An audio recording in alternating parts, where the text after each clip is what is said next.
Paano kung hindi ka na niya mahal, pero gusto pa rin niyang malaman kung nagmamahal ka pa? Tatahimik ka ba? O masasaktan? Paano kung hindi ka na niya mahal, pero gusto pa rin niyang malaman kung nagmamahal ka pa? Paano kung wala na siyang balak bumalik, pero gusto ka pa rin niyang hawakan emotionally? At paano kung hindi mo alam na time test ka pala niya?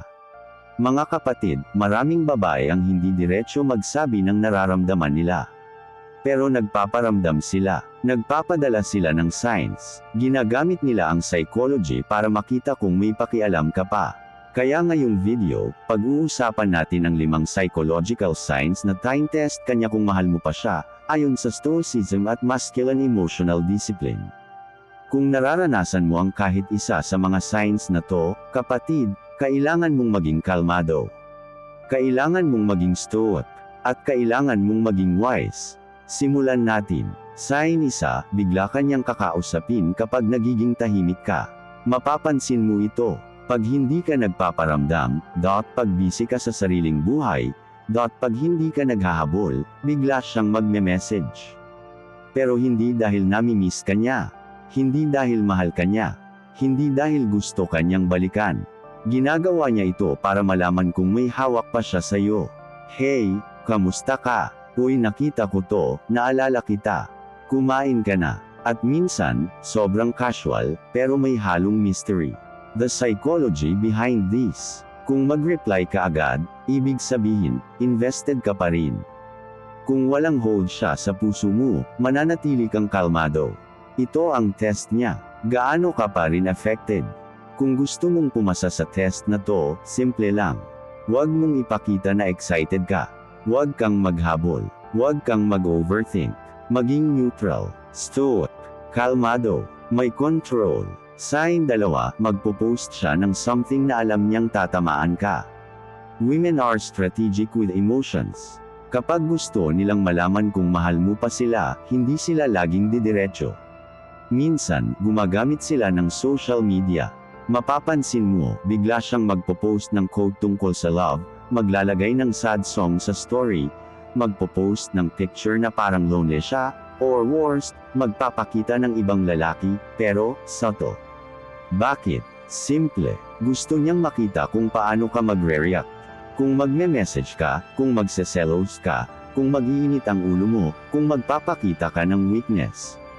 Ito ang psychological test. Kapag triggered ka, ikaw talo. Kapag kalmado ka, ikaw panalo. Stoic men don't react emotionally.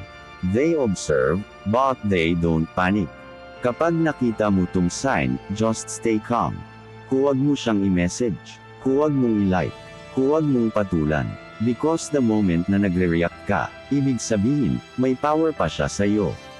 Sign 3, bigla siyang magiging cold, then warm, then cold ulit. Ito ang psychological confusion pattern. One day, sweet siya. Kinabukasan, parang hindi ka niya kilala. Then after a week, magpaparamdam ulit.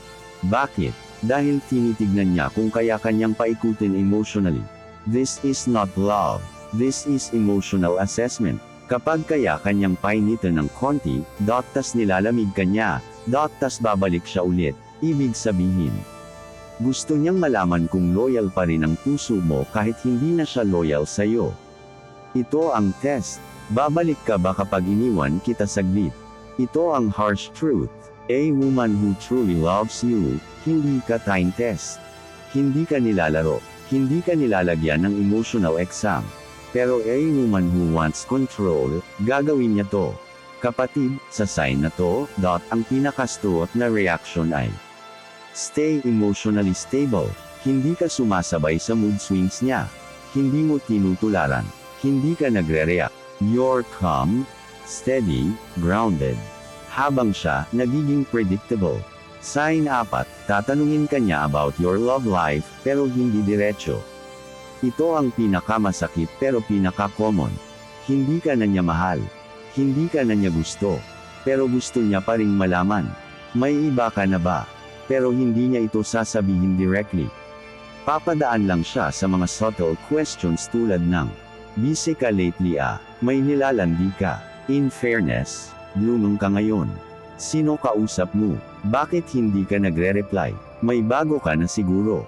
Dami mong time ngayon para kanino? Hindi ito sweet. Hindi ito concern. Hindi ito sign na babalik siya. Ito ay test. Psychological test. Gusto niyang malaman kung available ka pa, loyal ka pa, umiikot pa rin buhay mo sa kanya. May chance pa siyang bumalik anytime, may hold pa siya sa puso mo. A woman who is truly done with you, doesn't care about your romantic life. Pero kung curious siya, pero ayaw niyang aminin, she wants to see if you still care. The stoic response. Huwag maging defensive. Huwag mag-explain. Huwag magmukhang guilty. Just be calm and short. Bakit mo natanong?